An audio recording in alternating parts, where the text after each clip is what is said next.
Hello, good evening everyone in the room and online. My name is Joe Derry and this is the Ward 5 NPA for November 18th. So I'm just going to run through a couple of slides that we put together. We do each time because it's kind of a refresher. Our guiding principles are to create a safe space here. So we expect to, be respectful to our presenters and for them to be respectful of their neighbors. We try to make sure that this is an accessible forum. Part of that is allowing, online participation as well as in person. And we would like to have as many of our community members participate as possible. We are actively seeking that engagement. We also try to be respectful, culturally aware, economically aware, and value all the perspectives that are brought forward. And it is our goal to be a fun and vital organization and to be non-partisan, not political, no political endorsements. So these are just the steering committee members that we currently have. Our bylaws allow up to 9. We had a few people move out of the area or not be able to participate. And I see a few of them online, and Andy Simon is here in the room with me. I'm again Joe Derry. Lucia I see online. Good evening. And Ben Travers. And our other committee members are Nate Lantieri, Scott Pavick, and Billy Clark. There you go, I see your video now. All right, so there was, just making note of the website. We've had that for a fairly short time, our npa5.org. That just has the agendas and some older pictures and whatnot. We've been sort of building it slowly, if you would like to get more information. This is just a slide on the using Zoom for the people that are online. If you want to say something in the meeting, you can use the raise hand function if you are in the attendee mode, which most people are right now. A few of us are set as panelists, and then you can actually unmute yourself, but try to do so appropriately. And that just has a little picture of, sorry, I already skipped to the next, the unmute and start video buttons should be there for either the attendee mode, the normal webinar mode, or the panelist mode should be available. There was in the past, we've tried to use the Q&A function. I don't have a slide on that, but if you would like to kind of ask a question about how the meeting is being run, or to actually preload a question that we'll try to speak out loud here in the meeting, you can use that Q&A function. Okay, so here's the agenda for tonight. We're going to start off, we're starting just a little bit after 7 with public forum. We're going to try to give 20 minutes for that. And then the next item that we'll be going into is the City Council update with Joan Shannon, who I see on now, so we're ready for that. And real quickly, we have a proposal for neighborhood outreach workers from our Ward 4 State Rep, Brian. And later in the evening, we'll have Tiff Blumel and Gabrielle Stebbins for the next State House session to present on things that are coming up and also ask us, things that we are interested in seeing happen in the next year. And finally, Greg Shepler is here to present new findings from the Redistricting Committee. He's had some public engagement even just last night. So that is the final item for tonight, and so I'll start in now with the public forum. And I can stop sharing here. Good evening. Does anybody want to bring anything up here? Online or in the room? I do. We have a hand? I do. Okay. I recognize Andy Simon. I just want to I want to recognize Farid Munartia here is to my right, and I want to recognize the work that he's been doing with People's Kitchen, and especially lately in support of the Sears Lane encampment and the resistance to shutting it down. Been feeding a lot of people, and I think it's very important. And I would like to encourage people to donate, because that's how they get their funding, is donate to the People's Kitchen, and I will put into the chat the address for that. There's a Venmo address, and there's you can do PayPal or on the website. So I'll put that into the chat. Farid graciously is also accepting any cash that anybody wants to give tonight. We'll take whatever. As a donation, but I'll put the other ways to donate to People's Kitchen on the chat. Okay. Thanks, Andy.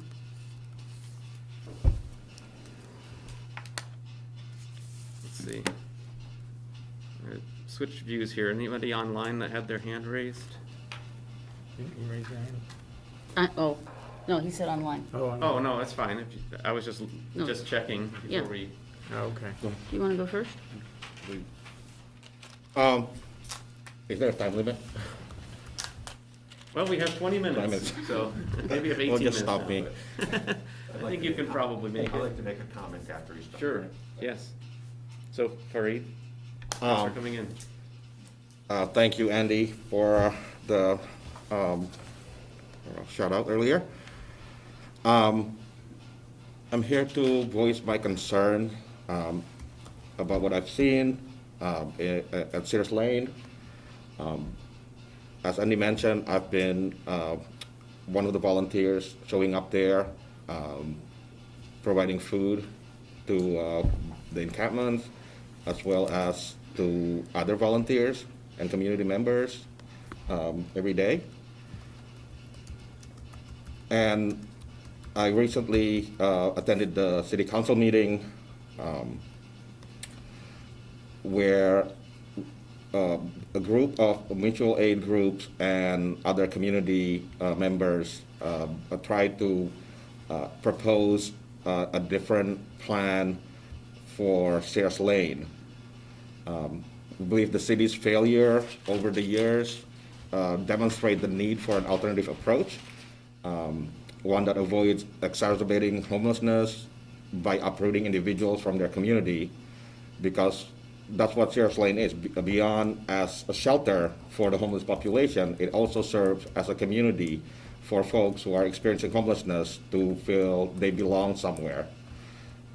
After the city's decision to evict Sears Lane residents, scores of individual Burlington residents joined forces to help address the living condition issues there, to help with the safety concerns, as well as individual challenges faced by the camp residents. We've assisted with moving and transportation. We've coordinated 3 camp-wide cleanups. We help resident access services, and many of us are social workers, and we advocate on their behalf to set up a community kitchen and serve free daily meal. In the word of one of the residents, we've gotten more attention and help in the last 4 weeks because of the volunteers' efforts than we have in the last few years from anyone else. And I must call out Rep. Brian Cena, who's scheduled to speak later, for his heroic efforts both behind the scenes and in providing direct services to folks in need. He's been also volunteering with the People's Kitchen and serving food there. And a lot of the agencies are moved through his intervention, and I think the campus was right that without his efforts, they would not be doing as well as they are. In the Vermont Edition interview, the mayor spoke positively of our community effort, and he reiterated Burlington's commitment to the housing first approach to ending homelessness, and he stated that the administration welcomed new ideas and invites collaboration from community. In response to that public statement, we developed a proposal for Sears Lane that addressed the needs of camp residents, neighbors, as well as the larger community, which includes turning it into a sanctioned encampment. This has been done by many municipalities. Well, there are best practices for both like the social aspect of it as well as the physical layout to address fire and safety concerns that was noted. And we're working with a checklist developed by the King County in Washington, who have successfully converted 5 encampments from unsanctioned to a sanctioned one, where there are also wraparound services provided to the residents. So as we developed, so we put a lot of time and energy into both like serving the residents there and also coming up with a plan. But what really is, I find it really disappointing that the 2 Ward 5 councilor and the district councilor actually prevented discussion of it, of its merit from even happening. And I do believe that's a loss to Burlington, and I think this is not this is not the end of like homelessness in Burlington, and I'm just hoping that there's some way that the mayor could like actually follow through in like his commitment to housing first, and also honor his invitation to community members, so that when we respond, it's we are listened to. I think we built like a tiny home model held by the UVM Engineers Club, which could show we could actually do this, and we did this all without the city's money. We could definitely do this, and if the city would just let us. So that's just my appeal to people who are making the decisions. Thank you. Thank you, Fareed. So can I just follow Fareed? Certainly, yeah, speak to the same. So I'm Margaret Joyle, also a part of People's Kitchen, happens out of my house, so. And I partly want to correct the record in the most recent Front Porch Forum posting on Sears Lane. There's a couple of things that were troubling to me, and one is to suggest that housing was offered to the residents of Sears Lane is really not exactly accurate. Temporary hotels were offered until November 23rd to the residents. So hotels are not permanent housing. In fact, I'm a psychologist. There have been studies done. Humans are not meant to live that close together. They have, in all parts of Vermont, showed us how hotel housing really doesn't work as a model. But the fact is, it's not even permanent housing. It's temporary housing until November 23rd, and then I don't know what happens.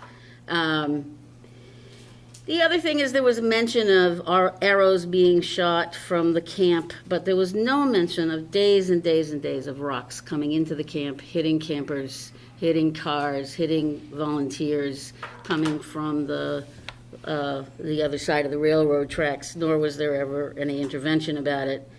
So it's, there's talk of how unsanitary it is, but truthfully, the city took away the porta potty, and when there were 2 porta potties there, they didn't change them out. So while people would probably like to be sanitary, there's not really an option for that. I am not about to suggest that the people of Sears Lane are not having difficulties. They're there for many reasons, and substance use is certainly a problem. Poverty is a big problem. Trauma is a huge problem. There are models to, the Fareed sort of references, there are models to address, and this is happening all over the country. We are not by any stretch alone. All over the state and all over the country, we have unprecedented numbers of homeless people because housing is so expensive. So you have people working full-time there. There's almost nobody there not working. And I think that's another sort of misunderstanding. It's not that they're not working, it's that they can't afford housing. And if you look at the price of even a single-bedroom apartment and the vacancy rate, you would understand that. It's very difficult to find housing. What they need is permanent housing, and they need a housing-first model that brings services to them. They need a harm reduction model in substance abuse treatment. So, yes, there are needles. Nobody likes that fact.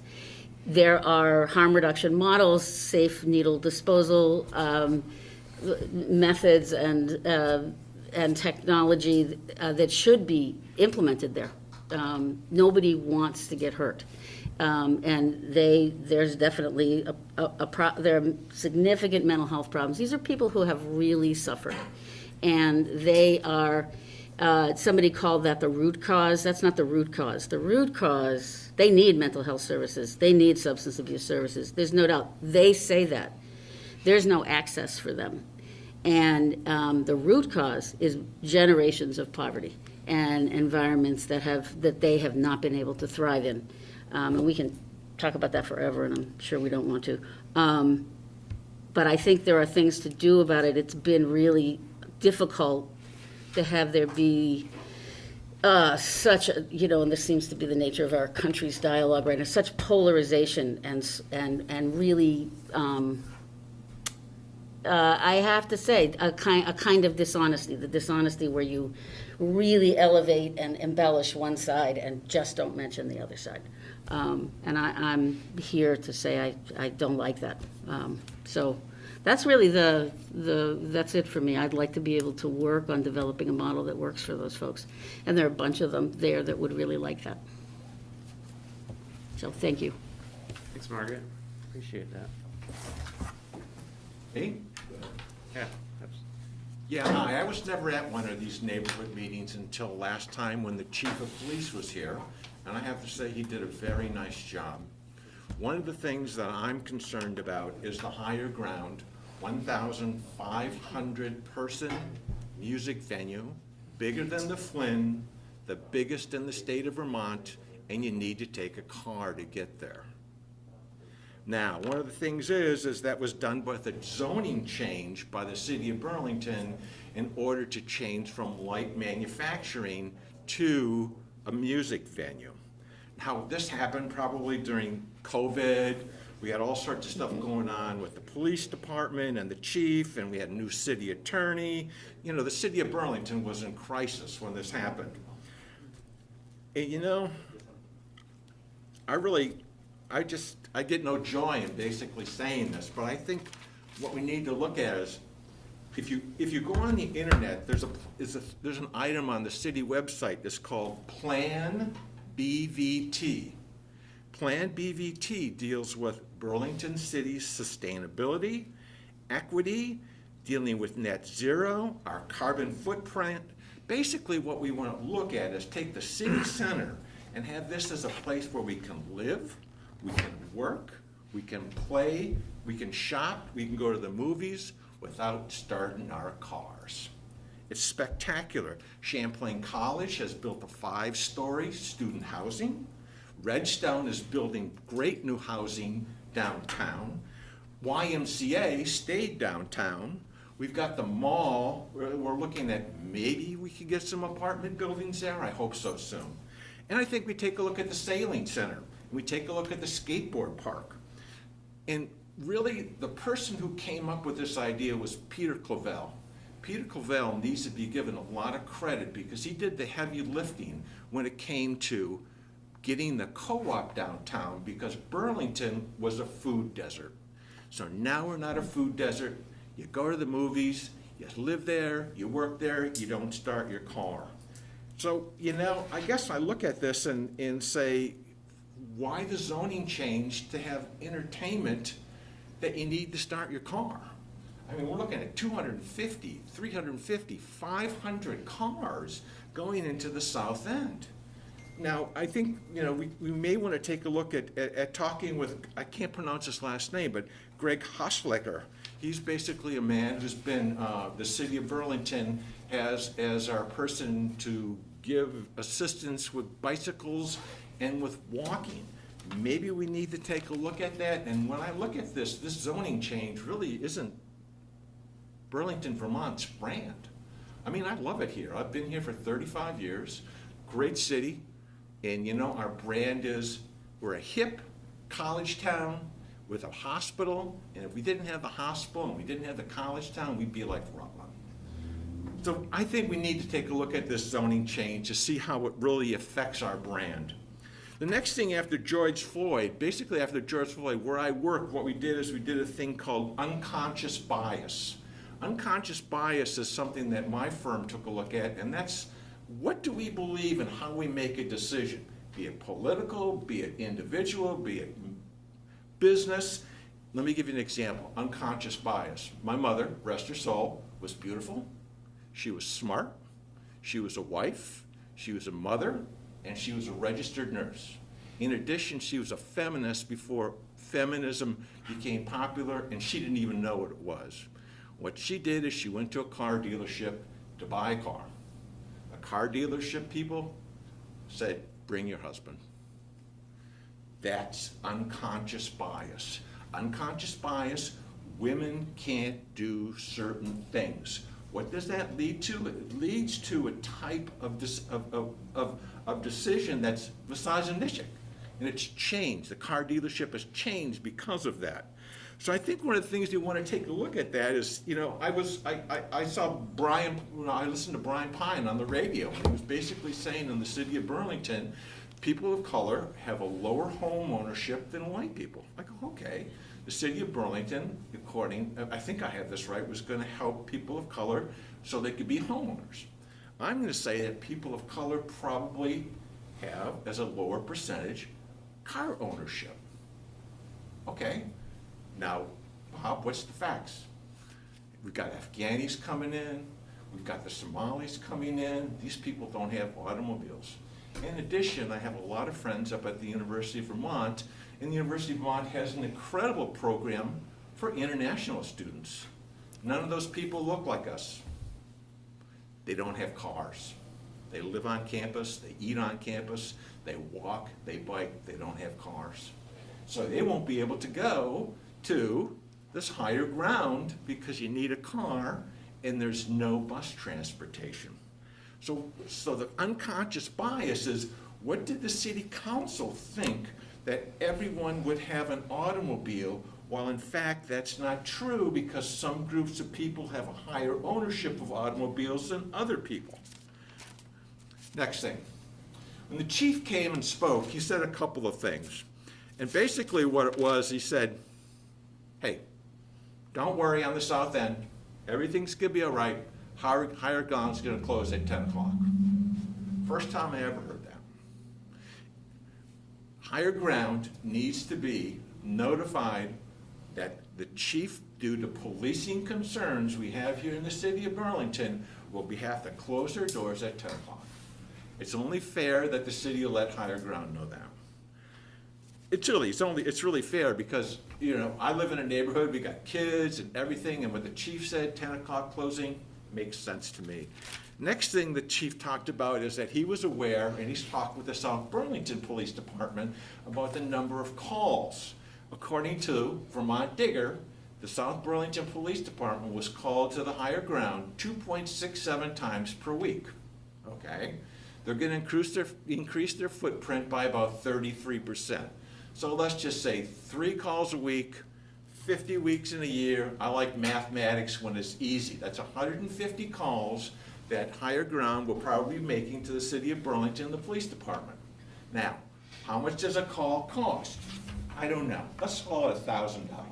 So we're looking at $1,000 a call, 150 calls. That's 150,000 taxpayer dollars, corporate welfare, helping do this. Now, it's against the law in the United States to charge for police protection. It's against the law. But what there is I'm not an attorney. Let me know, I'm not an attorney. And what there is there's a thing called habitual offenders. That law is on the books in the state of Vermont. But it's for individuals who are felons. Now, why does that matter? Anchorage, Alaska. Anchorage, Alaska had the same problem that South Burlington had, and that is individuals and bars, restaurants, whatever, were calling the police too much. So what they did is they did a city ordinance that says, hey, if you're a commercial, you can make 25 calls a year. If you're a residential, you can make 5 calls a year, or whatever the city would decide. So what they did is they said, you know, we're tired of police calls to, you know, I mean, I don't know the history, but I'll bet you there's a lot of places that take up a lot of police calls. I know that I've lived here 35 years, 30 years. I called the police once. Someone threw a rock through the window of my car.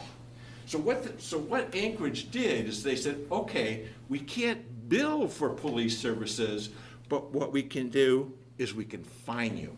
I'm sorry, can I point out that we're 10 minutes past schedule, and you're going on for a very long time, and I think you're saying very interesting stuff. Thank you. But May I continue?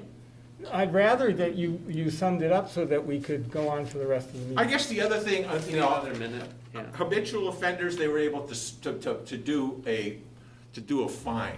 The next thing with this higher ground, we gotta take a look, we're gonna have 1,500 people, 350 cars approximately in a parking lot, and there's only 2 ways to get in and out.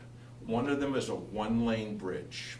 Okay, we got a 1-lane bridge, that's a bike route, and we've already had a tragedy in the city of Burlington about 35 years ago when a woman was disabled when she hit something in a park.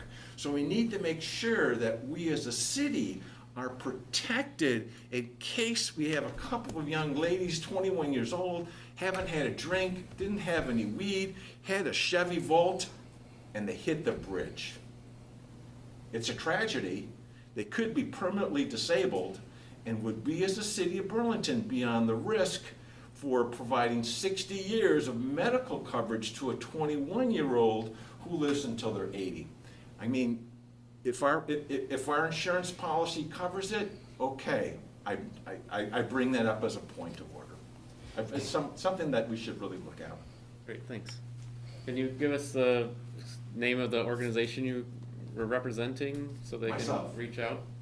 Oh, I thought you were part of the Oh, gosh, neighborhood no. group there. I live in the south end of Burlington. Yep. I've been there 20 years, and I got 2 daughters, got a dog, and my neighborhood's great. My next door neighbor is 91 years old, and she lives alone in the house.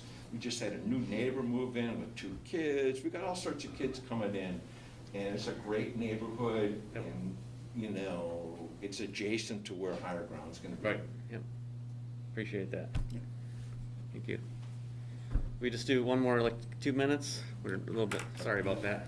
Hey, on a Sears Lane thing, I think, I got a couple of things to say, but a year ago when I was there trying to help, they had meetings in the park, and we said, hey, we'll go over and help clean up Sears Lane. We spent 2 weekends there cleaning up, throwing stuff in the dumpsters. That's when the portal let was brought in. Within a few days, it was all painted up with all kind of stuff, so it was no more good to whoever owned it. They can't go send it somewhere else. There was 2 people of the whole encampment that helped us, just 2. That was it. We worked our tails off for 2 weekends. And then, right after, the whole place had the trash all over. And affordability, you say some of these people are working and they can't afford it. Neither can my kids that live in Chittenden County. Can't live in Chittenden County and afford any rent or housing here. None.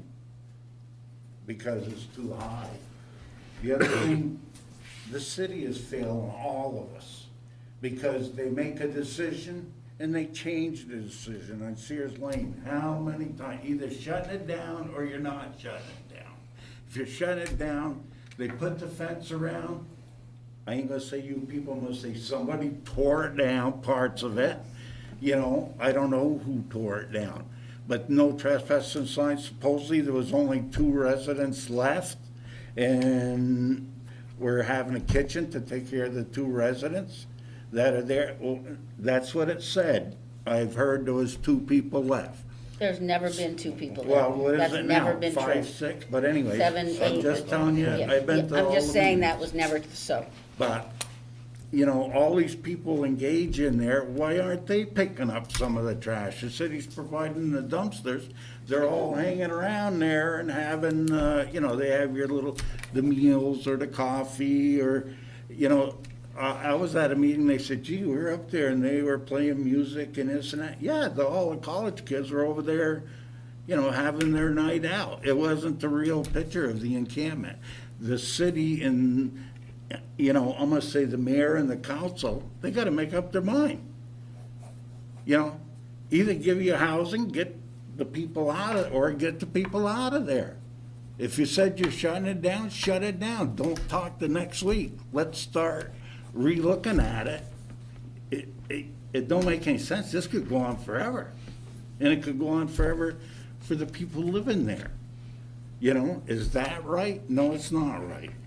You either get them a place and shut it down or forget it. That's it. That's not, you know, we can't all be looking the same way, but that's my opinion. Thank you. Thanks. I had been contacted with one last item. This is going to be 1 minute. The Department of Public Works is looking to hire quite a few crossing guards, and they had reached out to us to maybe come in and present on that, but we weren't able to arrange for that to happen tonight. So I just wanted to put it in our, put it out there while we're sitting here. People that are listening, anybody who needs that part-time work? I think it's twice a day.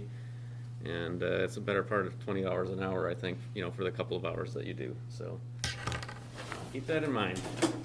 You reach out to DPW, they're the ones that coordinate that. So that's my quick little thing. Thank you. This was a really nice and very varied public forum. Sorry we went over for the people that might be frustrated with that. But I think it was good. I think we're ready to move to the next item, which would be an update from the city council. And I saw Joan on earlier. Are you still there? There you are. We can highlight. Yeah, can you hear me? Yep. Yeah. Great. So I was not planning to talk about Sears Lane since we had the entire meeting to cover that last time, as well as I just posted on Front Porch Forum, but I'm happy to answer questions about it if people have questions at the end. I also appreciate Joe's highlighting that we need crossing guards. I'll add to that the city is hiring lots of positions. If anybody is looking for a job and would like to work for the city of Burlington, you should go to our HR website. There's a link on there that shows you all of the city job postings. There are many in DPW specifically, and if you have any friends that work in the trades, we really need help to get through this winter. Another item that I haven't spoken to here is the, probably you all have a ballot in your hands, or maybe some of you have mailed your ballots, but there's two issues that we're voting on. One is the capital bond and the other is the net zero bond. I was the only no vote on the capital bond and wanted to share with you the reasons why I voted no on the capital bond. I really, for the most part, I just don't think this is the right time. We don't know what we need for the schools. And that number, when we were renovating the school, we had a $70 million bond. Then they found the work was actually going to be about $95 million. And now we're building an entirely new school. It's going up from there. Labor costs are higher, materials costs are higher, and we don't have a number yet. We really don't know what we can afford for a school, and I don't think that we should be maxing out our borrowing ability with a bond when we have a lot of other funds available for infrastructure needs. As you all know, they just passed the infrastructure bill. There is a lot of money coming from the federal government. There's ARPA money, there's grant money, and there's other capital bonding that the city has available. So the other thing about this particular bond is we don't know exactly where it's going. There's a list of where we're going to use the money, but the city with a vote of the city council, that can change. So there is nothing set in stone about where that money is going. And I would just say that the reason that we can, we had a target debt ratio, and we are exceeding that target with this bond. The reason we aren't exceeding it by a lot, exceeding the target by a lot, is because our grand list increased in value. That may tell Wall Street we can afford more, but that doesn't mean that the taxpayers can afford more. So you'll all have the opportunity to vote on that. It takes a 2/3 vote to pass a capital bond, because it's a general obligation bond. The net zero bond can actually lower your rates because it will build infrastructure to get more people buying more electricity, shifting their fuel usage from fossil fuels to electric, which is actually, that can lower our rates. I don't think that lower rate is guaranteed. It could go up a little bit, but it actually could go down. And that is, I think, of critical importance to Burlingtonians, that we are working on our climate action plan. So I do support the net zero bond. That one is a 50% threshold to pass that. And also wanted to talk about the police chief search, and it would be really helpful to get people's input on this. So there was a hiring committee, and I think that the hiring committee wanted to see a larger pool of candidates. I'm sure you're all aware that hiring a police chief in the current environment nationally is difficult, and in the current environment in Burlington, even more difficult. So we were able to attract 2 highly qualified candidates, Chief Murad being one of them, and another candidate as well. But there was a desire to have a larger pool. And so in order to get a larger pool, we can't just do the same thing again, we need to do something. So the mayor came up with a plan for how to attract a larger pool of candidates. That included increasing the police chief's salary to a range of $130,000 to $160,000. That was recommended by 2 different search firms. We were told that our salary is not competitive, and to hire a search firm and then offer a non-competitive salary is probably not going to work. So the 2 recommendations kind of go hand in hand, one being to hire a search firm, the other being that we need to increase the salary. But there's also kind of working conditions and an assurance that a police chief will be successful when we hire a new chief. And there are several suggestions from the mayor as to how to assure a new chief will be successful. So one is to hire a civil, and actually I think these came out of the CNA report, but to hire a civilian recruitment position within the police department. And that would help us to hire more diverse candidates and really focus on the hiring process, because we continue to lose officers as things are now. We're not bringing in officers at a rate to replace those that we're losing. The other suggestion was also from the CNA report to bring in a public information officer.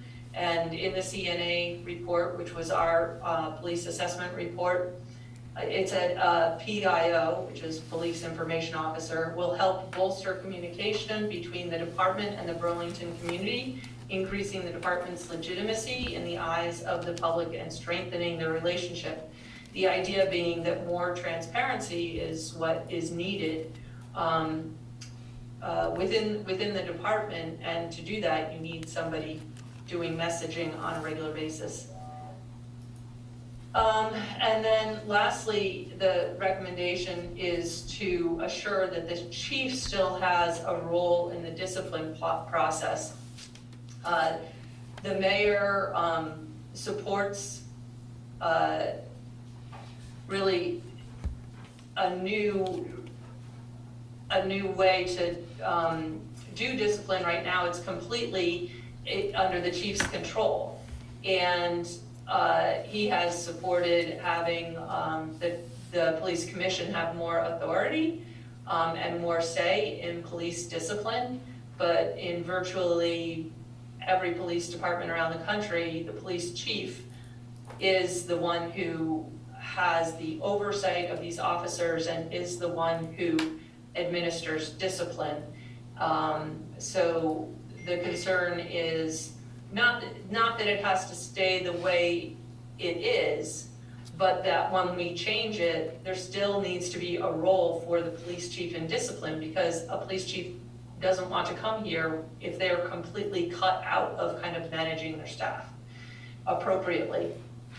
And if there isn't a desire to go through this process, which quite honestly is a very lengthy process. I mean, I think this is a 6-month-long process, possibly more, and we haven't had a police chief in a very long time. So the mayor is saying if the council doesn't want to move forward in this direction, he's going to need to hire from the pool of candidates that he has, which are qualified candidates. So I'm wondering what, how people feel about that, and whether people would be satisfied with hiring from 2 qualified candidates, or if that is not a legitimate process and we need to take the 6 months to go through a much more robust process that would give a new chief really a lot more backing when they got into the job. So I'll put that out there and see if people have questions or feedback. Or Thanks, Joan. You have a couple minutes for questions if you'd like to raise your hand or speak up in here, of course.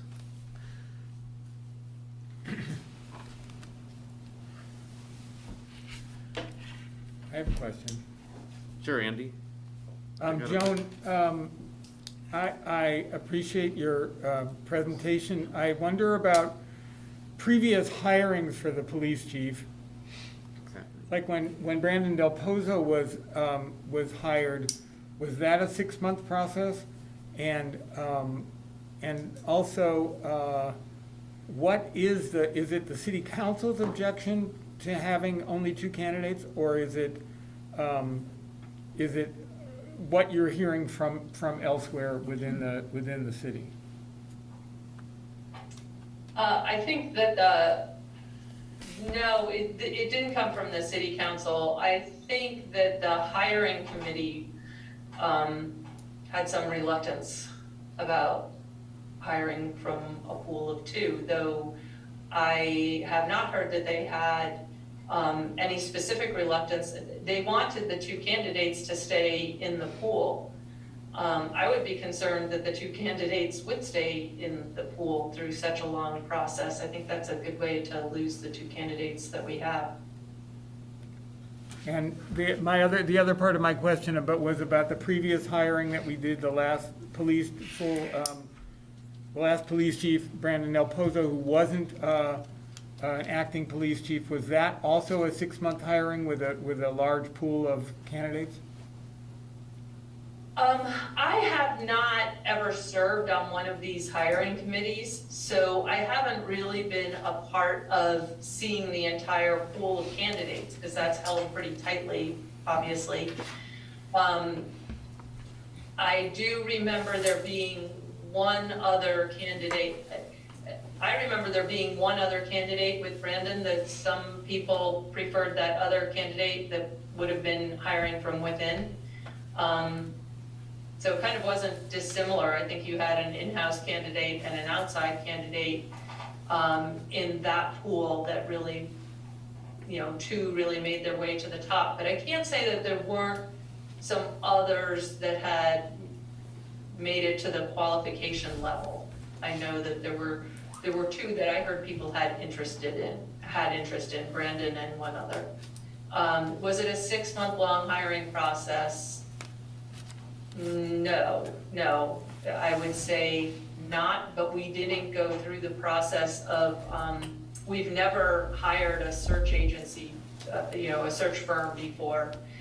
And as we could see with the RFP to hire the 2 consultants, getting the RFP out took 6 months. hopefully we won't go through that again. But when we're hiring a search firm, there will be some process around that that's going to add to the timeline. All right, thanks, Andy. Joe, I Thanks, have- Joan. Question. Oh, sure, Greg. Joan, concerning the timeline, what sort of impact does that have on the current police force? I've heard that we're in the process of trying to increase that number up higher. Does the lack of a permanent chief impact the hiring process? Do you have any insight on that? I don't know if it impacts the hiring process.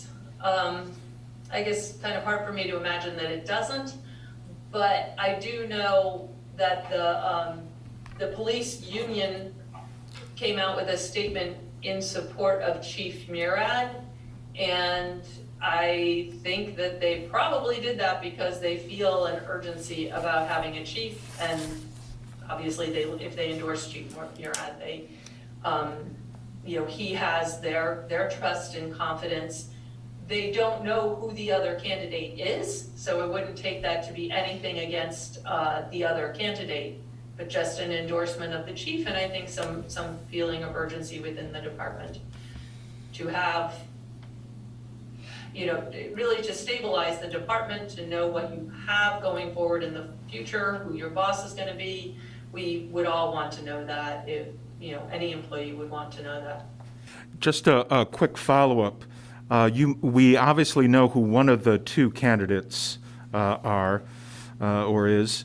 And you mentioned earlier that the city council was not happy with the fact that there's only two qualified candidates and would like more. Does that mean that they're unhappy with the number, or are they unhappy with the diversity of candidates? The city council doesn't have information, detailed information about who the other person is. I know that we weren't able to attract any women to the pool, but I had not heard any issue with other diversity issues. And so it's not that the city council, the hiring committee knows who the candidates are, but the city council does not.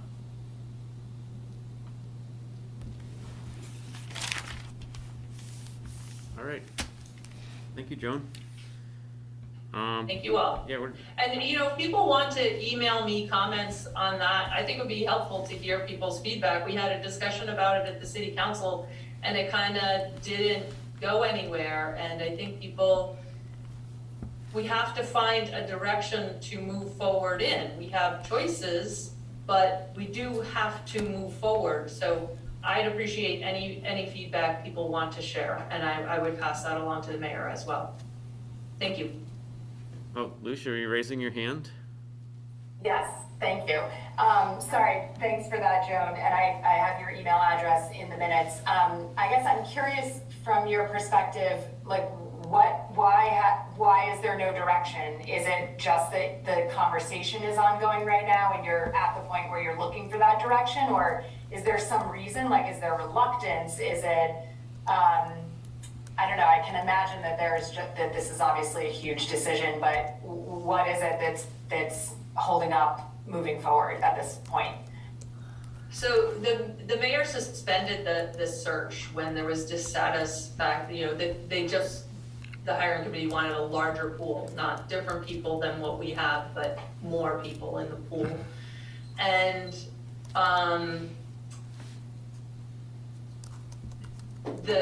so the mayor laid out the direction which he would like to pursue is this process, but the majority of the council he hasn't gotten buy-in from a majority of the council on that. I mean, just kind of talking to people, we haven't taken any votes, but that is the sense, is that there is resistance to go through this process, but there also could be resistance to hire from this existing pool.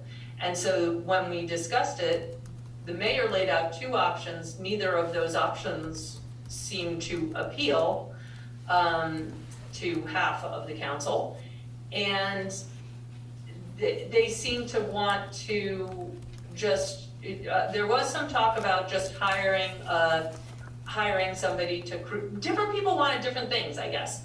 One comment I heard was, I'm okay with hiring the recruiter and we need to do targeted recruiting better. And another comment was, well, I'm okay with increasing the salary, but I don't know that you would get 7 people that were okay with doing the combination of things, because just hiring the recruiter, they don't even really seem to want to recruit at this salary. You have to increase the salary as well. So you're gonna have to do those two things. There were 3 other things on that list as well. So the way it was left at the end of the meeting was, the question was asked of the mayor, is this, are you drawing a line in the sand? If you don't get everything you want, are you gonna take your marbles and go home? And he said, no, I'm interested in talking to anybody who wants to talk about this. So, maybe there's pushback on some of the other aspects, but really the thing that's gonna take a long time is that recruiting process. So that is still gonna be a six-month process, whether or not we take the other actions with regard to police oversight or hiring the other positions that were recommended by the CNA consultants. All right, thanks. I think we might have to stop there for tonight. So you mentioned people should reach out to you. What's your city email address? Was it jshannon@burlingtonvt.gov? Hope I got that right. Thank you. I don't know who is operating the camera in the room, but you are doing a great job, and I think it's me, but I keep going the wrong way every time. I'll try to keep working on it. But thanks for the compliment anyway. I'm doing okay, I guess. I'm impressed. Thank you very much. I need Nate to come do it because he never messed up. Thank you, though.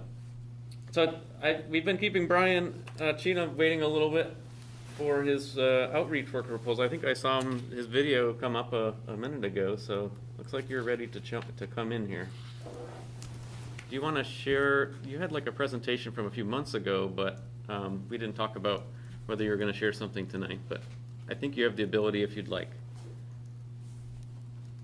Yes, I would like to share a slideshow. So I'm going to start my timer now for 20 minutes, if that's okay, to help pace myself. Okay, go.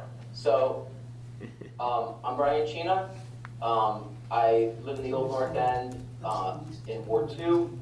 I'm a social worker. I have a private practice downtown. I work part-time for crisis service at Howard Center, and I'm also a state representative for Chittenden 6-4, community organizer and activist, and a performance artist. So I do a lot of different things, and one of the ways that I have practiced social work on a community level is through a group called ISGOOD, Isham Street Gardening and Other Optimistic Doings.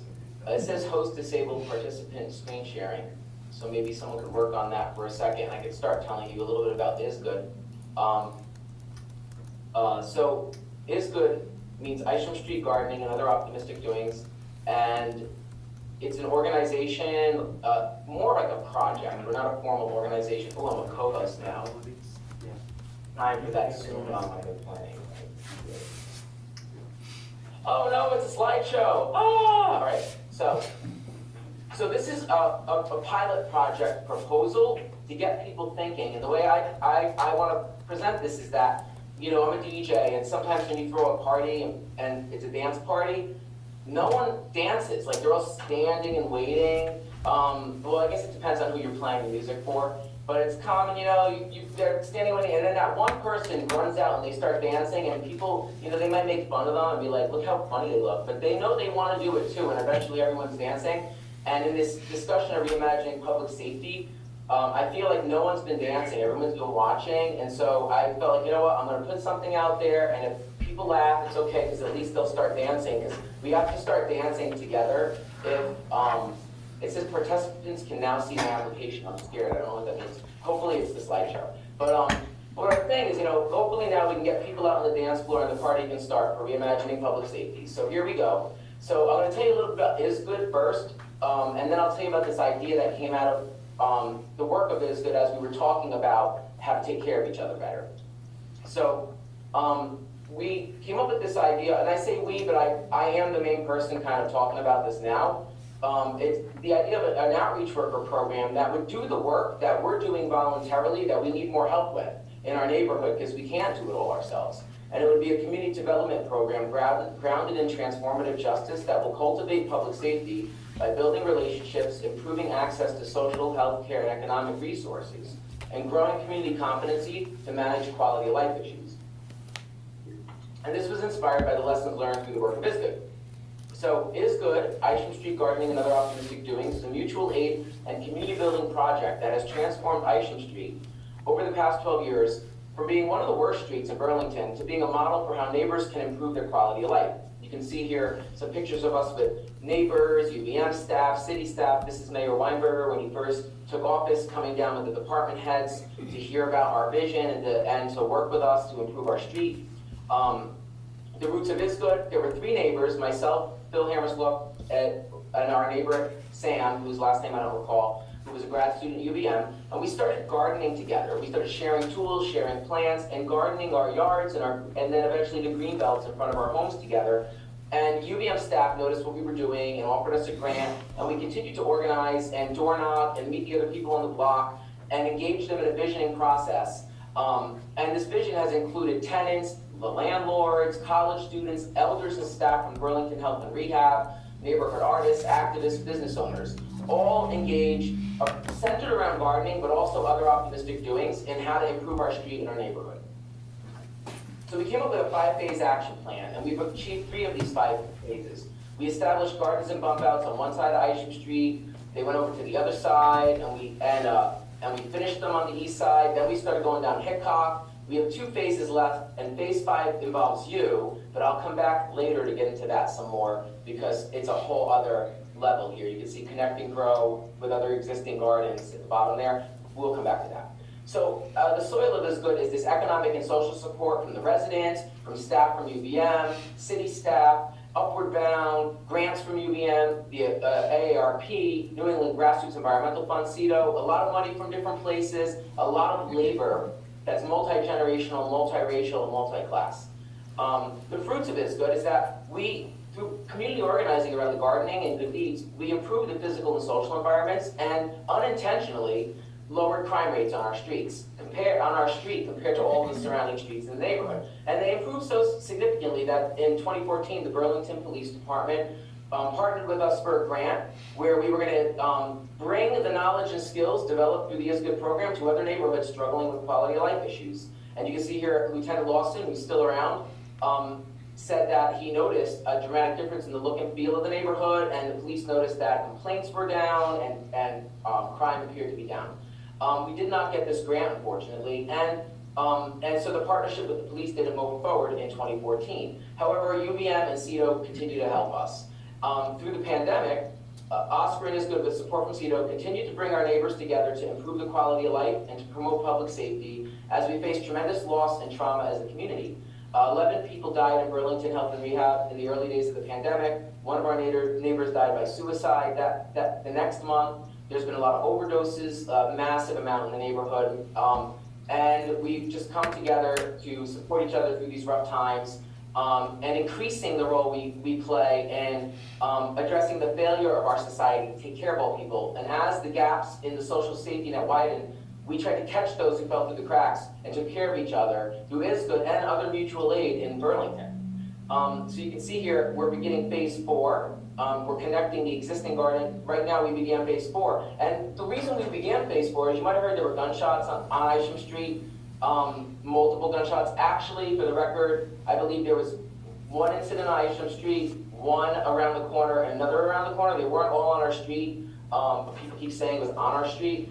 But those incidents combined with needles in the park and neighbors complaining about sex workers and people calling the police and being told that they can't come because it's not an emergency, that people were frustrated, so we had a meeting and with neighbors of these streets here, Booth, Russell, Charles, Isham, Hickok, North Union, North Willard, Loomis, and we decided to begin phase 4, and phase 4 is going to be a garden walkway that goes down all those streets, and This is some of the steps we did so far. I'm not gonna read through all this right now for time's sake, because I want to keep moving along to the proposal that I want you to think about in addition to the work of ISGOOD.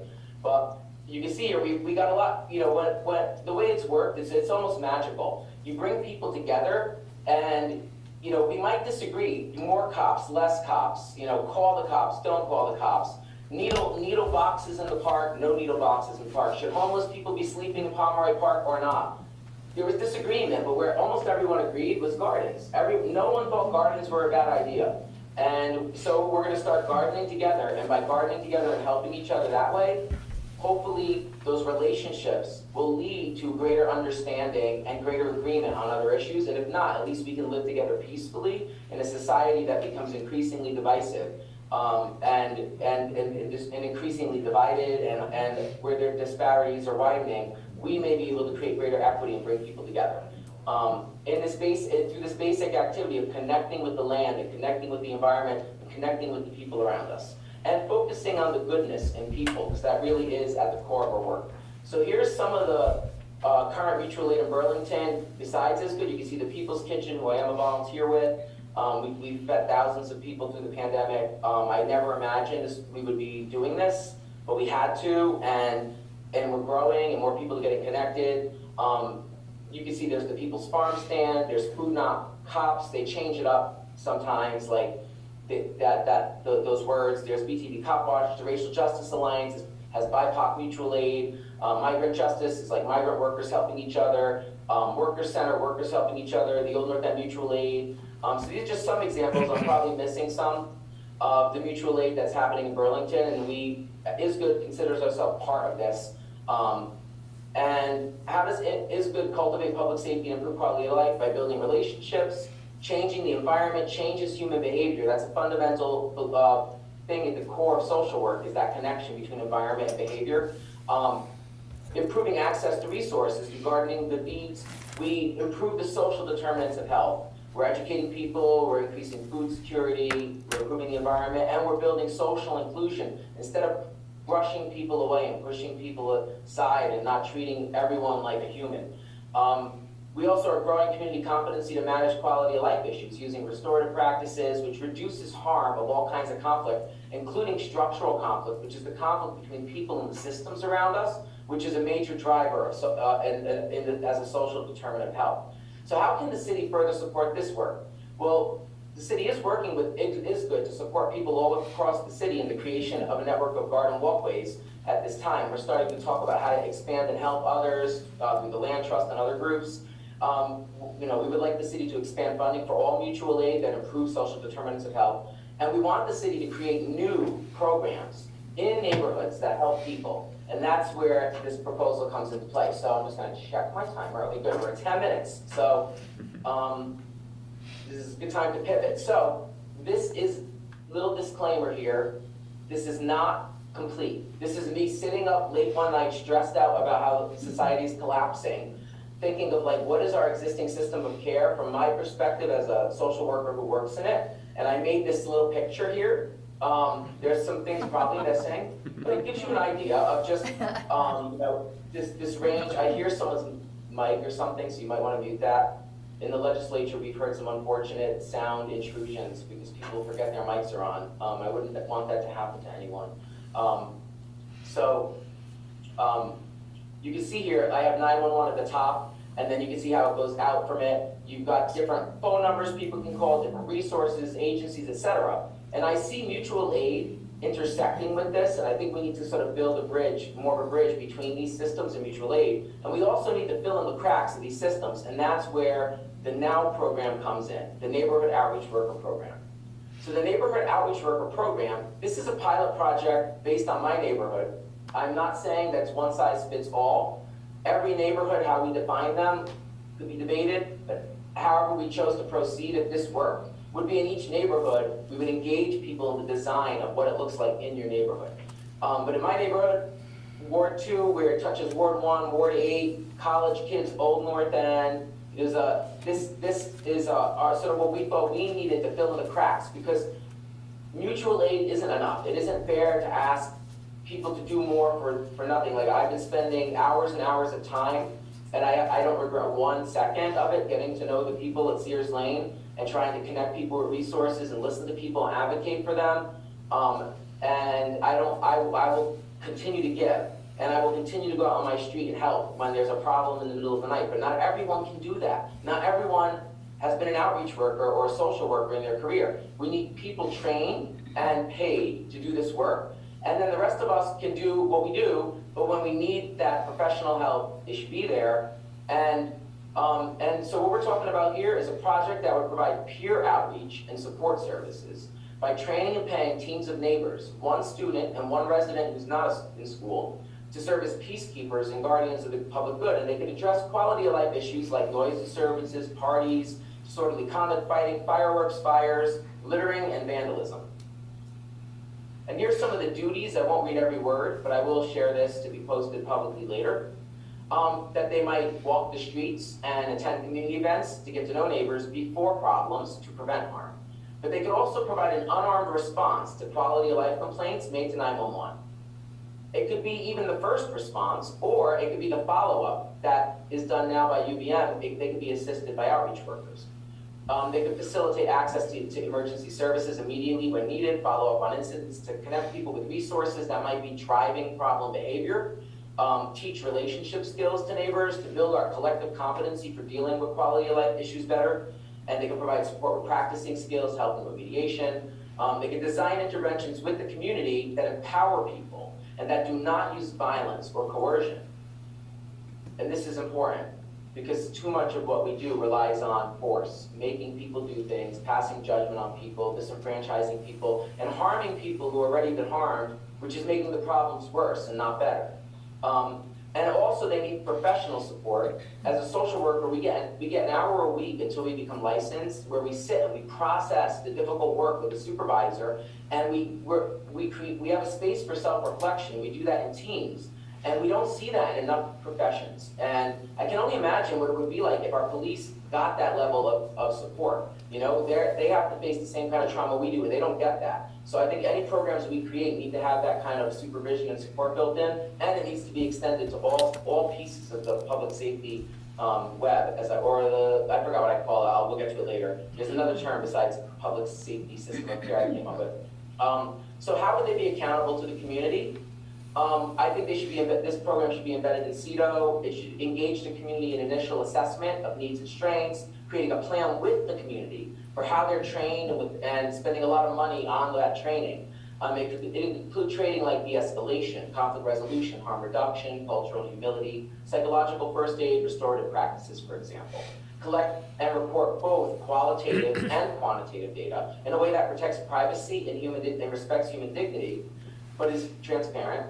Evaluate the results regularly in a wide range of venues, like the neighborhood planning assemblies and the community coalition at UVM, that UVM holds for us.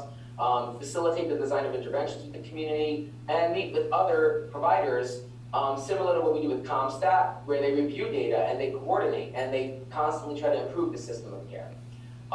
So reimagining public safety, one way we might do that with these outreach workers is how do we respond to 911 calls? We've heard from the police department that they can't respond to all the calls. And if you go back to when we wrote the grant with the police department, I believe it was Chief Sherling, I don't want to speak for others, but you can look up his quote in 7 Days articles where he said the police are answering all of these mental health and substance abuse calls that are better handled by others, but the system isn't designed to do that, and we're not properly funding those services. So we have an opportunity now as we reimagine public safety to realign things so that the police can focus on what we need them to do and people can get what they need when they call 911.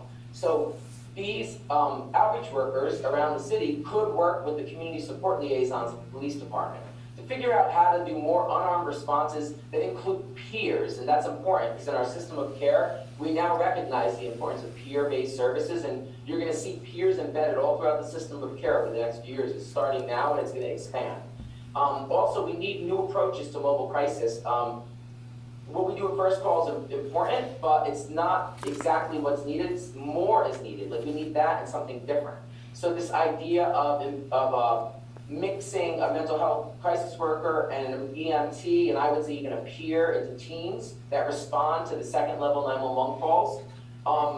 would be something to consider in addition to the outreach workers. And then the police, like the armed police, can focus on 911 calls that are level 1 or priority 1, but I can't remember exactly what they call it.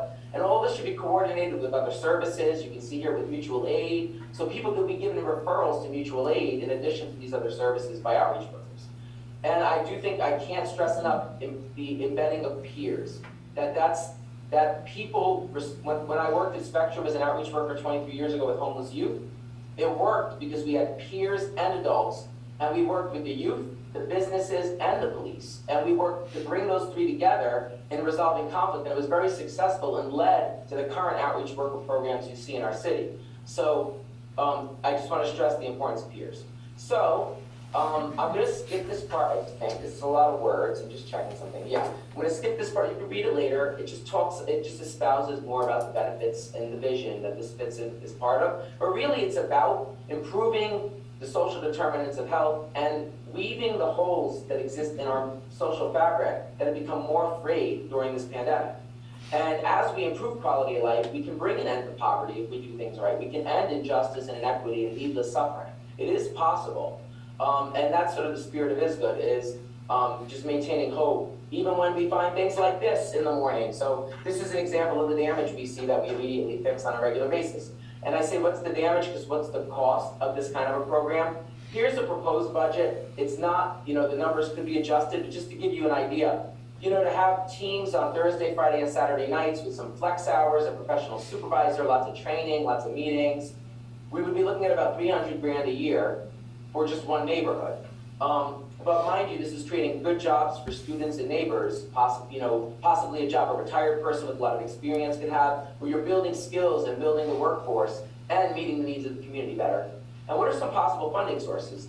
Well, UVM could redirect $100,000 that it budgets annually for additional police patrols in my neighborhood, which they're not doing anyway because they're not getting signed up for, because there's not a lot of police who are looking for overtime because they're already covering for this reduced amount of staff. So they're not even doing this. And they could also give us more between pilot money. There are payments in lieu of taxes Champlain could throw in, CEDO could look for federal, state, private grants, and the city could just build this into the budget moving forward. And so, last but not least, I have 2 quotes from me and the other co-founder of ISGOOD. You can see from Bill Hammerslough, since our first block party in 2010, the culture of the street has evolved. You can see the change, it's palpable. Students say hello to each other, they say hello to us, we talk. There's sharing going on. And the last one is for me. The key is to inspire someone to do something greater, to unlock our optimistic doings. Start with just acknowledging people who live around you. They notice what you do too, so become a role model. Invite people in, ask for their ideas. And so I've been going around to the NPAs to ask for your ideas. And hopefully, I've been meeting with CEDO, they're interested in some of these pieces, looking at what they're already doing and what else might be done. So hopefully we can keep going and keep dancing together in this discussion around how to reimagine public safety and how to build a city and a society where we take care of each other better. So I'll stop there. There may not be time for questions because it's exactly 20 minutes. Sorry, I tried, but. You're not helping me with getting this back on track. That's okay. Does anybody want to raise their hand, and maybe we'll take 1 or 2 questions as follow-up. Sure. Hey Brian, it's Tiff, and I just want to say that's really inspiring, and so I look forward to hearing more about it and talking with you. That's very inspiring. I finally got you in the shot as soon as you were done talking. Thank you. Thank you. And by the way, I didn't think anyone could ever fill Mary Sullivan and Joey Donovan's shoes, and I guess they really can't, but you have 2 really wonderful state reps in your district with Tiff and Gabby. I just want to say that. So. Thanks, Brian. Thanks. Yes. Sorry I introduced you as being from Ward 4. I was confused by the representative numbering scheme. So I think Can I just say one thing, Joe? Only if you're on camera. Okay, yep. I'm on camera. Brian, thank you very much for that presentation. This is Andy. I used to live on North Union Street, and I would not all the time, but regularly have to call the police because of noise in the neighborhood. I would knock on the door first, with some trepidation. And then if they wouldn't respond to my entreaties, then I would call the police. But it always felt like, dropping a 5 megaton bomb on something that didn't need that. So this feels like just right to me. Thanks. Thanks, Andy. Joe? All right, Raise oh, I'm your sorry. hand. Gabrielle? Hi, Brian, it's Gabrielle. Hi. Thank you for what you said. Right back at you. I mean, not that Mary and Joey piece, but question. So you're going around to different NPAs. Where are we in that line, and what kind of feedback are you getting? So you're near the end of the line, and it's no offense to the south end. I just put the pins in, and I'm getting fit in where, in fact, one of my own MPAs, Ward 1A, didn't even give me time yet. Like, they let me mention it in the announcements. So I have to go back to them, and they're going to get like a much bigger presentation now because it's growing. Because every time I speak to another group, people critique it or they ask questions, and so I add to it. So I've been to Ward 2 and 3. I mentioned it in Ward 1A briefly. I've been to the UVM SGA, who actually has formally agreed to be our partner, and they're going to work with us in the neighborhood, but they're also trying to do education on campus to change the culture of students who come down and trash our neighborhood and leave. So, so we're working on that. So I did with the SGA. I spoke with the Seating Power Coalition. I spoke with Ward 4-7. I'm scheduled to do 6. I actually accidentally missed theirs because I got it confused with the emergency NPA that you all had, which was at the same time. So I have to go to Ward 6 next month. So what is that? I have to go back to Ward 1A, but I've done 2, 3, 4, 7, 5, 6. So I basically have been to almost every NPA. So you're like second to last, sorry. And what's the feedback been? What's the feedback been? Well, I'd have to go back and like trace all the little bits of feedback. I think so let's see. So people generally agree with the concept, but some people say, oh, this is not going to work in my neighborhood. And I'm like, but this was us figuring out what we need in our neighborhood. Like, I don't know. Like, I mean, I hang out in Ward 5 a lot.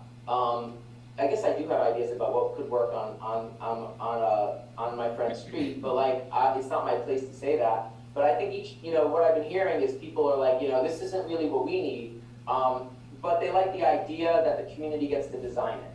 So that's something. I also have heard that the Community Justice Center is doing some of this work, starting to do some of this work, and I've been trying to set up a meeting with them to learn more. I've met with the I don't know what Lacey Smith's title is now, but she's like the leader of the police social workers. So I think they're called community support liaisons, and she might be like the director. Sorry, Lacey, I can't remember your exact title, but I met with Lacey to hear what the police were doing, and I adjusted the plan to include that new job. So that wasn't there originally. CEDO is looking at what they're already doing, and looking at this, and trying to figure out, could some of this be done by existing workers soon while we figure more out. But what I will say is this: the thing that seems to resonate the most is the vision of turning Burlington into this garden city, full of urban permaculture. Like, lots of people, whether they agree about other things, like the idea of people coming together and gardening or doing other activities together. And I think people generally also are saying that they don't feel like they have the skills to manage basic conflict with neighbors, which is sad, but I get it, because we live in a society that doesn't really, it's this society of litigation and like fighting, and like also like conflict is viewed sometimes as like a bad thing, but conflict, if we're committed to each other, conflict is not a bad thing. And I just think about how many times, like, in the legislature, we fight viciously over an issue, and then people have, like, food together and hang out after, and we don't hate each other, even though we might be annoyed with each other. But, like, and so I guess that's another thing, is just people wanting more skills and wanting more help. I will say this, that people universally, they have mixed feelings about the police. Some people feel like they want them to do more, and they're mad that they're calling and not getting more. Other people don't want them to do more, but generally people agree that they don't want to call the police when the kid next door is loud. Like most people, like, I don't want to do that. Like it's either wasting that cop's time, or they're not, or they feel like, you know, they feel bad about it. And so a lot of people would like other people to call to help them. So that's a little bit of what I heard. I could go on, but I mean, that's some of just what I remembered. That's really helpful. Thank you. I saw another hand. I don't want to miss that person if they want to. It might have been Ruby, but. Sure, thanks for keeping an eye out for that. Was there anyone else? Should I go ahead? Yeah. I'm not in charge. I'm sorry. I think you're. You're doing great. You take over. No, it's fine. Ruby, sure. I just wanted to say that it's absolutely inspiring, Brian, to hear something energetic and inspirational, and just a proposal that even thinks clearly about something that has started organically in your neighborhood and builds out from there. I love it. And it actually, the NPA, Ward 5 NPA, did some work at the beginning of last year, getting people to think about how we pull the neighborhood together. And a lot of those ideas they've begun, but I think this fits right in with it. And that could be continued in this, in the NPA. And I wanted to add another ally, potential ally for you to your list is, I didn't see it, maybe you have it, it's in the back of your mind, is the Community Garden Network in Burlington. Burlington has a series of community gardens that they support pretty well. It's part of Parks and Rec. So good luck, and I think you'll get lots of people on board. And I hope we do it in Ward 5. Thank you. And so what I will say is, like, the outreach worker program, it's separate from what ISGOOD actually does. It's like an idea that came out of ISGOOD, or out of our discussions, and I kind of adopted it, turned it into this proposal to get people thinking. But I would like to come back maybe in the early spring to talk about the gardening piece of ISGOOD in phase 5, because I actually think there's enough interest around the city that if we launched like sort of a campaign of gardeners, we could actually have like a massive network of, you're right, there are all these community gardens, and I've talked with them before, but they are a key partner moving forward, because between the land trust and the city properties and the community garden network, if we organize, I've already charted out some of the possible paths, and there could be these loops within a few years all through the city of gardens. And what I'm finding is that as we're working on our walkway, it's already branching out. Like people are coming from other streets and want to do it. So it's not just going to be a walkway, it's going to be like this growing mass of gardens that start spreading out from Pomeroy Park. So I mean, if we do that everywhere next spring, in 3 years, as those gardens mature, we could potentially have, you know, little sort of, I don't know what to call them, like nexi, I don't know what the Latin is, of gardens. So thank you for mentioning that suggestion. And if anyone out there is listening later, like if people watch YouTube videos of MPAs when you can't sleep at night for entertainment, and you see this, feel free to be in touch. I'm happy to go to any neighborhood and meet with people and help. You know, I don't mind doing that. So it's actually fun. So. Great. Thanks for putting this together, Brian. Thank you. Version 6.0 I saw. Yeah, I change it every time. So because based on what people say. 7 will be out soon. Great. Thank you. Is there anywhere it can go online to take a look at your proposal as it stands, or are you going to keep it in the just in the NPA meeting circuit for now? Oh, I see your question. Yeah, I'm a big fan of openness. Like when it comes to something like this, like obviously, like I think, you know, even elected officials should have some privacy, but I think like a plan like this, I want it to be open and like out there. So you're gonna see different versions of it probably on different MPAs, like. Yeah. But I don't have a place where I posted it. There's no ISGOOD website. It would really be, you know, you could check wherever the MPA minutes or notes or. Right, that's what I was saying. Yeah, send us a copy and we can include what you did today, and you know maybe it'll change a little bit, but I think that would be great, so people can read through all the information. Thank you. You're welcome. All right. So next up on the agenda tonight, I see they're both in the room actually. We have our. What did you put in the front porch forum post. What do you want from your state legislature? It was something like that. Did you say that? Said something to that effect. Why don't you come, you want to come sit at the table? So you have a microphone? Sure. Be easier for people to hear. I apologize, I mispronounced your name earlier, but now you can say it on your own. Everybody mispronounces my name. Perfect. Yeah, I mean, Feel good about it then. Bloomley's hard. Okay, so ideally, how much time would we? Because we had originally talked about a half an hour, but I don't want to keep people much later, so we can cut it down. You could try to do, sort of the prepared material or whatever in like 20 minutes, and then we'll have time for some questions, and maybe that won't take the entire period. And I just got my booster, so I may only be Oh my worth God. 5, so. All right, well, Tiff's gonna lead. I'm gonna start us off and talk about some of the kind of the, go from, well, what are the kind of big bills that the legislature is gonna be considering this year, then kind of talk about my committee, which is where I spend most of my time, then talk about just a couple of other things that, that I'm particularly concerned about and spend time doing, just so people kind of know that as a resource. So this session, I think, is going to be jam-packed. I think it's going to be filled with, I think it's going to be a little contentious, because we got some significant issues to wrestle with. One is teacher and state pensions. The other is pupil weighting and the school funding formula.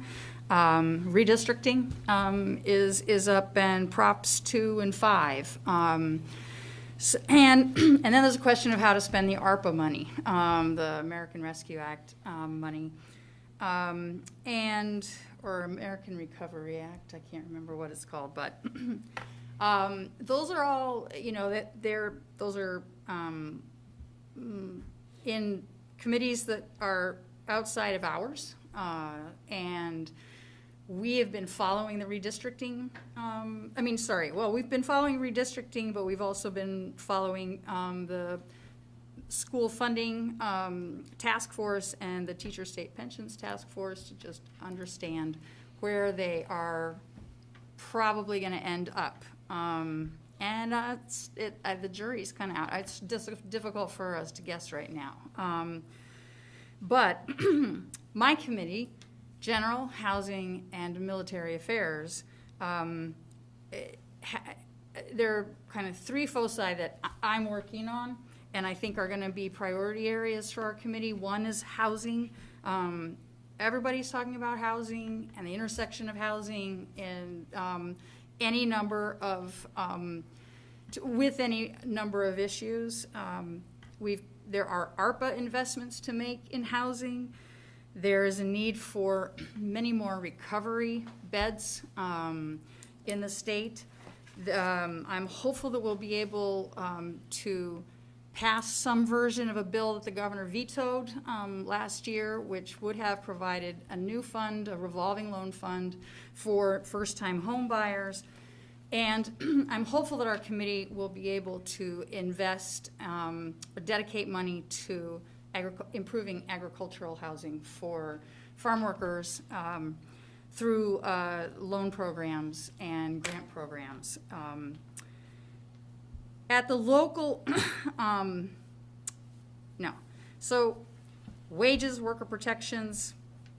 Well, we've got a minimum wage bill in our committee that's been there a couple of sessions. We have a paid family leave bill that's been in there for a couple of sessions. I'm helping to sponsor a minimum wage, remove some of the existing minimum wage exemptions that currently exist. And I think the final area is social equity, and I don't know if you remember that last year the legislature passed an apology for its role in promoting eugenics. And in that, we resolved to take action as a legislature. You can't commit future legislatures to specific action, but you can state the intention to that. And So our leadership and the chair of my committee and two Black House members have gotten behind Truth and Reconciliation Commission bill that we are fleshing out right now that would not be, the commission would not have legislators on it. It would be focused on racial injustice and discrimination. It would it would not spell out what a process of truth and reconciliation would look like. If that would be part of the work of that commission. And we're working with the Human Rights Commission and others to flesh that out, and along with the Social Equity Caucus at the legislature. So I think that one of the things that I've been most, that I've been particularly fierce about because of the impact on the individual lives of my neighbors is making government systems work for people. And Gabrielle and I both spent a lot of time talking people through getting rental and mortgage assistance, and those systems are still not working well. People are still writing us because they're not getting their unemployment checks or a date for their hearing. Social security numbers that have been compromised continue to be a problem, and utility assistance. So it's been too long for this to continue to be a problem, and we've got to be able to we have to be able to prove that state government can work for people. And so I have felt very strongly that we need to do everything that we could do to keep pressing on those systems that have really failed a lot of people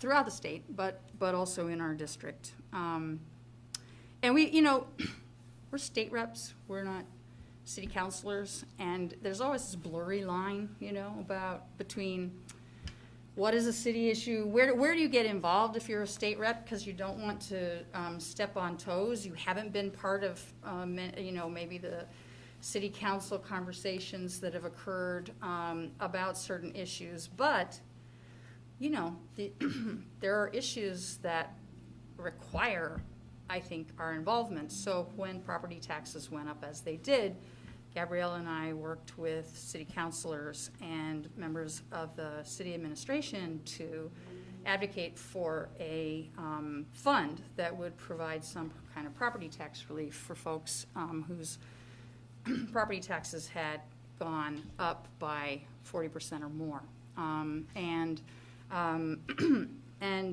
have been involved in the Sears Lane conversations. That is actually, I really appreciate Brian's advocacy as a social worker there. He knows that system. I think that the state has a role to play, as I said at the last NPA meeting, to step up and meet the need for emergency shelter, to perhaps create SROs. Paul Dragon is a great leader at CVOEO and has I think, put together a rich menu of things that we ought to be considering and find funding for. My hope is that some of that can be facilitated through the federal relief funding that we have. So that's my part, and I'm passing it over to you, Gabrielle. Okay. So I think I'll start off with some bills that we've been working on together, because they segue nicely from some of what Tiff just mentioned in terms of making sure that state government and that government works for people. One of the things that, one of the bills that we co-sponsored last year, so it's still potentially up for discussion and for testimony, is H306, and it's a bill to essentially start the discussion of what would a statewide Office of Strategic Prioritization and Coordination look like. It might not be named that. It might not be named that. In fact, that's even part of the discussion. But the point is, we have all of these planning exercises that occur, if it's within the Department of Transportation or within the Department of Education or within the Department of Labor. And, our state workers work hard to coordinate, and there are a lot of interagency entities, but the institutional knowledge over a long time frame and having an overall overarching sort of dashboard to look at, are we succeeding where we want to succeed, and are we like, do we really want to grow in these ways, and if so, how do we really track that we are going in the direction we want to as a state and as Vermonters say they want to. And so we'll see where that goes. We have been trying to tee it up in both the House and the Senate. It does not fall within either one of our committees, so that ends up being a lot of phone calls and meetings with our peers, both within the House as well as the Senate, to just try and garner support and to explain where we hope to, why we brought it up and what we hope it to create in terms of discussion. And so that's one bill that hopefully will actually get some discussion, particularly because if we're going to be handed more and more dollars from the feds, not having a really clear plan of what to do with them, to me personally, feels like a wasted opportunity. And that's true for TIF and a lot of others. I think it's been wonderful that the leader of the Senate and the leader of the House have both gone out throughout Vermont to say, hey, Vermonters, what do you think we should be doing with these funds? But it would be great to actually have sort of like, if we get this pot of money, how do we want to use it? Like really in a way that builds the foundational structure for not just the next 2 years, but the next 5, 10, 15, 20. So that's one bill. The other bill that actually one of our constituents really has educated us about is a child and parent representation bill. And to Brian China's points, I was not here in person on the Sears Lane meeting, and thank you for hosting that. I did listen. I was trying to juggle with my kids.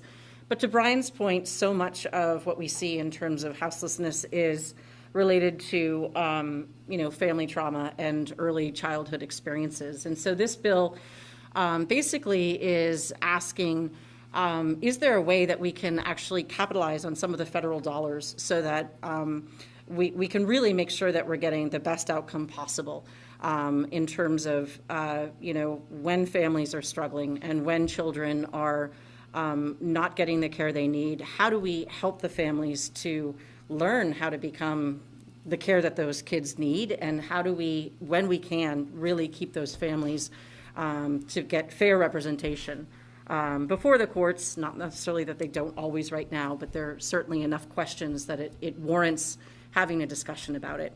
And then we're also going to be proposing a bill to look at the Board of Trustees for UVM so that there is broader representation by faculty and staff. And those are some of the sort of the shared bills. The Committee of Jurisdiction, I never really, I was like, what does that mean? What that basically means is your greatest power as a state rep is within the committee that you actually sit on. I sit on the very exciting House Transportation Committee. She sits in the Committee of Potpourri, so it's like literally everything that doesn't fit anywhere else goes to TIF. But what's exciting is my day job, I'm actually very involved in the Vermont Climate Council modeling and analysis for how we're going to meet our Global Warming Solutions Act requirements. In 2020, our legislature passed, although the governor tried to veto it, but the legislature passed a Global Warming Solutions Act, which basically requires a series of notched down greenhouse gas emissions by 2025, 2030, and 2050. And 2025 is reasonably doable. 2030 gets a little tougher. 2050 is definitely tough. A lot of the analysis right now is very sort of mechanical and technical in focus. Our two easiest sectors to reduce our greenhouse gas emissions are in how we heat our homes and how we get around. Shifting to electric vehicles and using a lot more heat pumps and using a lot more renewable electricity in a way that is as efficient as possible. Funky things like if you work here in the Department of Public Works building and on the weekends the lights go off because they have sensors, those lights then trigger the HVAC system to get, to lower in both the summer and the winter, so that overall the entire system is saving money. So looking at really sort of technical gadgets like that to make those savings. Ultimately, I mentioned that we all have our committees of jurisdiction. Ultimately, the Vermont Climate Council on December 1st is going to have to vote on their first climate action plan. It's going to be re-upped and revisited. I don't know if it's every year, but it's pretty frequent. And not surprisingly, it covers a lot of different committees. It hits our Ag Committee, our Agriculture Committee, our Wildlife Natural Resources Committee, Transportation, Energy and Technology. What else am I missing? There's something. Health, yes. But also education. So just purely like what we're likely to see are some bills related to how we're actually going to weatherize our buildings. So some interesting opportunities to figure out financing products that people could actually see. Like, yes, if I take out this loan, I'm really going to see the dollar and the energy savings from weatherizing my home. There's also a term called a clean heat standard, which is basically how do we develop a market-based mechanism that says, hey, fossil fuel companies, you either got to pay in if you don't reduce how much fossil fuel, how much carbon emissions you're creating by selling fossil fuels to your to whomever, or you can offer other options to homeowners like heat pumps or weatherization. And thus far, that's gotten a fair amount of support from the fossil fuel providers, in large part because there's an opportunity for them to participate. There's an opportunity for them to change their business model and grow their workforce into a new phase of serving their customers in a different way. There is, hopefully this year, we will actually pass a contractor registry bill because, to Tiff's point, yes, it's not just about housing, it's not just about affordable housing, it's also about good housing, housing that, doesn't have black mold or vermiculite or isn't like so leaky that you're freezing and you decide to bake pies so that you're warm and you huddle next to your oven. I know way too many people who do that in the winter here in Vermont. So a contractor registry is basically a way to communicate to contractors, hey, there are these trainings, here's some building energy code. It made it through the House, it almost made it through the Senate, it did not get back to the House, so it would have to get back to the House, and then we'd send it over to the governor if we can actually pick it up. In the transportation world, and I'm wrapping up, we are working on a Transportation Innovation Act. So this is picking up more incentives for electric vehicles, but also looking at electric buses, also looking at public transit, how, there's a study going on right now in terms of what does it look like if we try to continue zero fare, into the future, not just to June 2022. And a lot of other pieces like bike lanes. How do you make roads safer for bikes? How do you make how do you get to the last mile of public transit? I mean, it's great if you take a bus, but then if you're 65 and walking back from your doctor's appointment, it's another 2 miles to your house. That's not really an effective public transit process. But we are a rural state, so it really requires a lot of creative thinking and a lot of solutions that, say Washington, D.C. or Boston and New York don't have to even contemplate. So a lot of ideas there. We are working on some language for a transportation climate initiative. We'll see if that goes anywhere. Right now, we've had a couple of states in the New England region who have backed out of that, so we may have to shift gears here in Vermont, but we'll see. And lastly, I just want to say, that the part of the climate discussion that really excites me is the fact that we do have this opportunity. Not everybody wants to go to or feels like it's a great investment to go to a 4-year degree program after high school. Either it's not their thing or they don't have the funds for it. What's really amazing about a lot of the jobs related to what I just discussed in terms of how we use less energy, a lot of those jobs require anything from like 6 weeks to 6 months of a certification or a training, or it doesn't necessarily require a massive debt. I was just speaking to someone who started off, he happened to talk to a neighbor, and when he was in high school, he was like, I'll try and learn a little bit about heat pumps. He now owns his own company. He's got a large team. He's in his mid-50s now, and he makes over $100K a year. And it's his job, it's his life. He's employing people, and that is through an applied an applied job, a skilled trade that is a meaningful career that really has a long-term career path. So I happen to be co-chairing the Vermont Climate Workforce Coalition. And so hopefully we'll start to see, to Brian's point, this is really the initial phases, what's working with how we connect workers with businesses, with training entities, what's not working. Maybe some of it needs a legislative fix, maybe some of it doesn't. And how do we start to tackle that in the near term? Because if we're going to meet those Global Warming Solution Act mandates by 2025, 2030, 2050, we need a lot more workers, which is not to say we don't need more workers in other areas like mental health, et cetera. But we definitely won't meet our Global Warming Solutions Act mandates if we don't have workers in that area. So that's sort of a high level from the world of energy and a bunch of different committees that touch on energy. Thank you. Just check back online. Is anybody that wanted to pose any questions to our legislators? So they're both here. And you're also welcome, since it's almost 9 p.m., to shoot us emails. Yeah, right. And even though we tend to present together that, you don't have to come to both of us, you can pick one or the other. We do serve in different areas, but there's a lot to cover, so it's helpful to work together. All right, well, I didn't see anybody, so I appreciate coming and bringing us through that.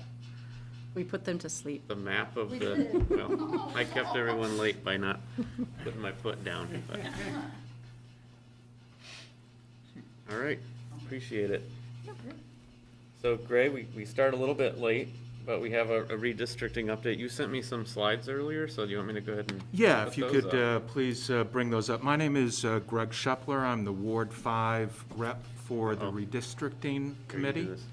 And if you did not fall asleep in that last presentation, you certainly will in this one. But I will keep us within the 9 o'clock time limit. So I'll do this in 10 minutes. And because some of the information on the slides you may already be aware of it, and it will be part of the public record also, so you can also always revisit information related to that.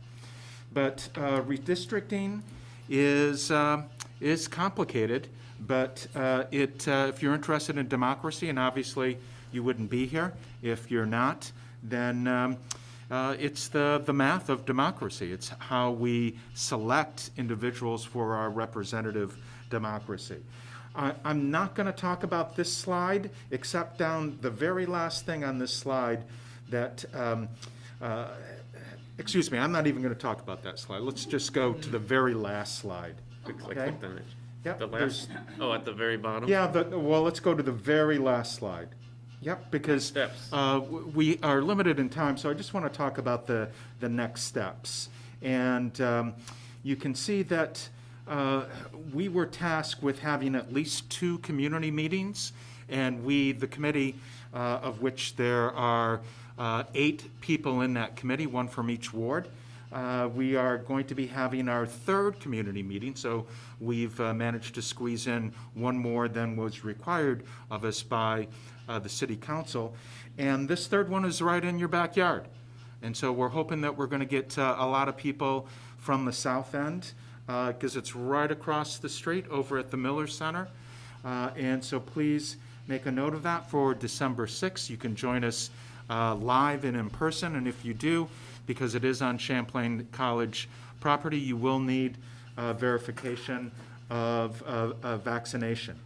You can also join us by Zoom, and we will have information out on that on the Front Porch Forum.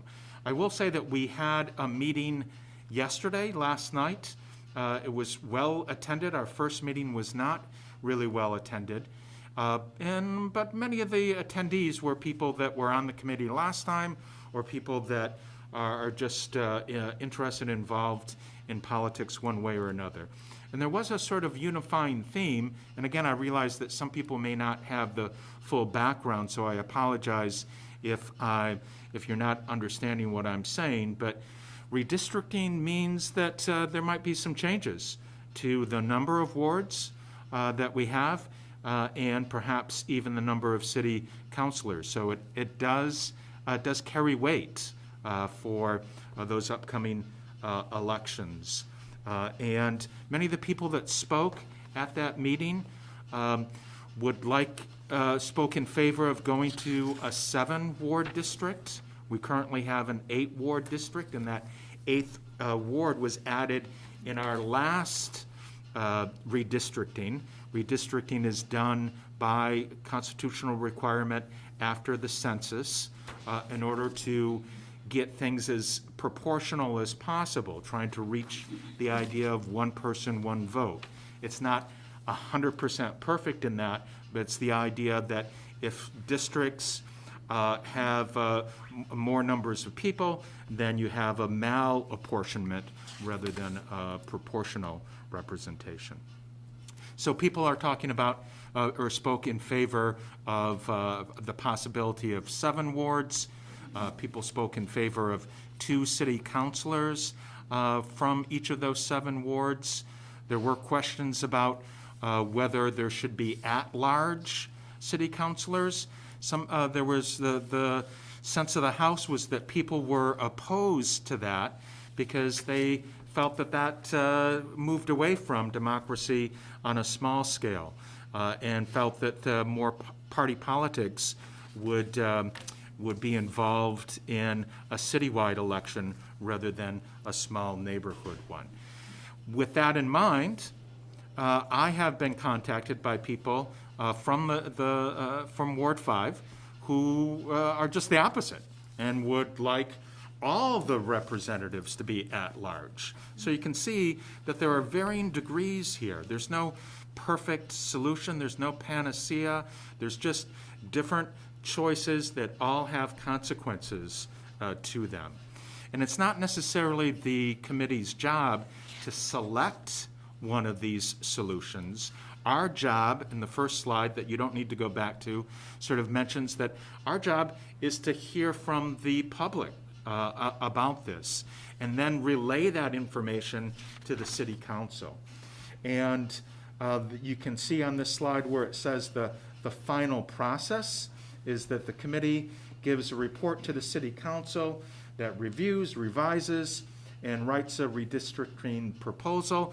But really the voters have the final say in this, that any sort of change does need to be approved by the legislature also, so I don't mean to say that you don't have a step in that, because that's the way the charter is set up for Burlington.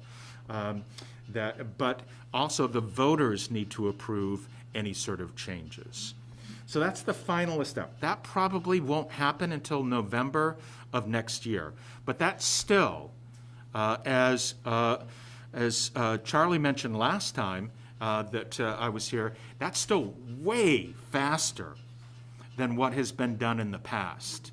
And in the last redistricting, those changes were not codified until 2015, so almost 5 years after the census took place. And there's some concerns about whether we are rushing it in this particular situation. But again, my job is not to make those decisions, but to allow the community members to speak on any and all those things. So we hope to see some of you on the 6th. The last thing that I would like to do is probably the most important, and it's at the top of this list, and that is to select an alternative, an alternate for this committee. I was actually the alternate, okay? And look at me, now I'm here. So if you don't think that the alternate is important, then I'm a living example of that. You're always important. Well, Bill Keogh is Mr. South Side and Mr. South End, and he's the person that really should be in this. But the way that the resolution was created said it tried to take the any sort of political affiliations that people might have, so that no past or current city councilors or school board members could be a part of this committee, because it's inherently political, this process, inherently political. Interesting. And one of the key things about redistricting is that it really allows the voters to choose the politicians. The politicians should not be choosing the voters. And that's the worrisome aspect about redistricting. And I know that some people are concerned about the city council sort of reviewing, revising, and writing the final proposal. They really should be listening to the people, and we hope that they do on this. And our committee hopes to speak with a unanimous voice in order to enhance the tone of the community that we're representing. So, back to the most important thing, and that is that I'd like to open it up for anyone who would like to serve as an alternate. I was contacted by Colby LaMarche, who is on the Zoom link, and I'd like to allow him to introduce himself, and then we'll see if there are other individuals that are present that would also like to consider being an alternate, and perhaps we could finalize this in the last 2 minutes that we have here.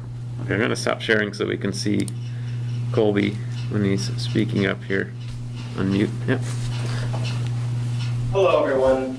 My name is Colby. Greg, thank you for the introduction. I do have to say that Greg promised he wouldn't leave the position to me. He wouldn't resign or anything. He's going to stay where he is, so there's no need to worry about that. My name is Colby LaMarche. I've grown up here in the south end of Burlington since I was 3. So I've been here quite a long time, and in less than a week, I'll be 20. We're hitting the 2-decade mark. How exciting, right? But I'll make this brief, short anecdote first. I went to Champlain Elementary School, and I can remember a day where one of the after-school staff took us, a group of kids, including me, down to the polls, and I was sort of enchanted by what I saw: people holding signs, people talking, people going in to vote. It was really inspiring at a time when I was developing my voice as a young student. And so that really, made me fall in love with our democracy, with our community. And so that's really the root of my interest in serving you all, and supporting Greg's work, and supporting the city's work and the committee's work, is continuing that learning for me, continuing that help to grow and strengthen our democracy. And I think this is a really important step to doing that. Thank you. Great, thanks a lot. All right, Greg, as you mentioned, we were going to, provide an opportunity for anyone among the audience to raise their hand. We had put out a call at the beginning of this process, and we heard from you and from Bill effectively. So, in case anyone wants to raise their hand in the next 10 seconds. Otherwise, I think we are going to put it to a vote. And looks like we have enough people in person and online to pull that off. It's not just the steering committee. We've had that problem once before. But I think we're going to go forward with that. So I guess I'd like to propose that we elect Colby LaMarche as our alternate to this committee. And, raise your little Zoom hand if you're online, if you are in favor of that. I'll raise my hand in person. I'm raising my hand in real life to make sure. Are you from Ward 5? Yeah? Yeah. I know. All right. I have a count. And do we have any, I guess I'll clear the hand. I don't know how to do that, but lower your hands. Does anyone like to propose that we don't move forward with this action? All right. How long do I wait? 10 seconds. I don't see anybody that was against it. So we have effectively unanimous. So, all right, great. Colby, you are duly elected to our ad hoc committee. Very exciting times. Thanks for introducing yourself. All right, Greg. Well, you said that was the top item, and you did actually keep it right close to 9 somehow, even though I cut most of your time off by being late.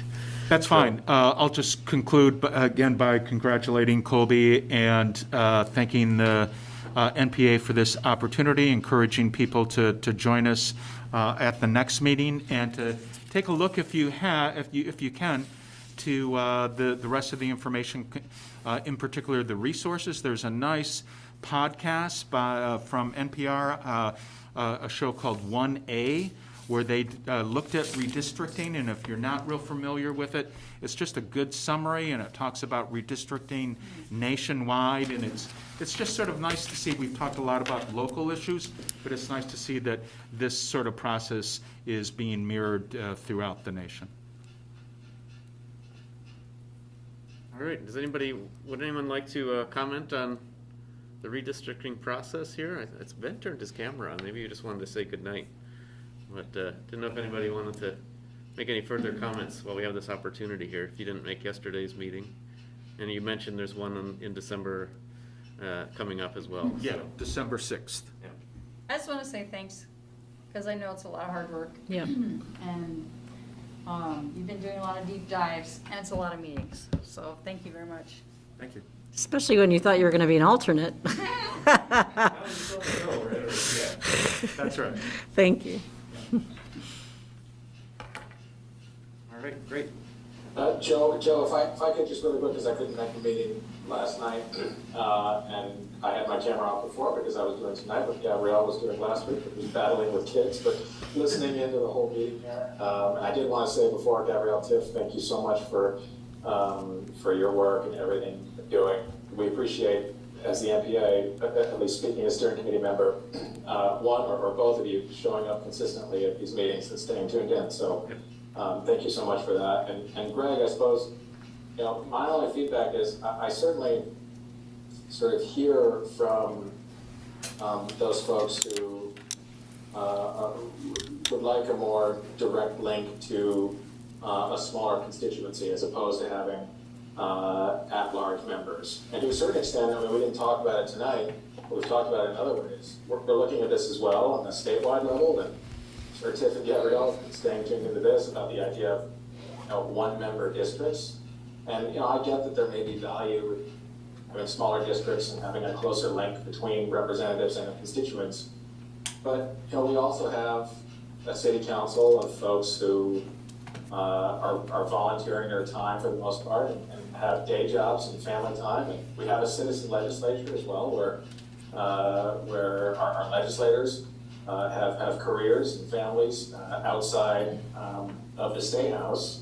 We don't have professional legislators, so I think to the credit of Vermont, one of the concerns that I have, right, is I think it's great that we have both Tiff and Gabrielle. And I think here in Ward 5, it's great that we have both Chip and Joan. I mean, Chip wasn't able to make it tonight because he's an attorney who has a work obligation this evening, but we had our other city councilor, Joan Shannon, here tonight to provide that update, and it will go back and forth that way. And we've had that as well with Tiff and Gabrielle, and the opportunity for them to, I think work really nicely together for our district. So I would just say that, right? I think the nature of the volunteer city council, the citizen legislature is such that there is some serious value to think about our representatives having a partner, even if they're not completely politically aligned, someone to work with together on this. Thanks, Ben. All right, I didn't see any other hands raised. It's a little hard for me to, I was sharing my screen earlier. Anybody else online that was wanting to comment? Okay. I think we're good. Andy? I appreciate it, Greg. Thanks for coming in and even putting together a presentation that we had to kind of skip through. But it's in the public record. Yep. We'll include that in the minutes for people to take a look at. I think you had some recap of some of the information about how the census had changed enough to trigger this process and so on. So that's a helpful chart to look at. So, appreciate it. So thank you, everybody, and have a good evening. Thank you, Joe. See you again at the next NPA meeting or out in the community. Thank you. Bye. Okay.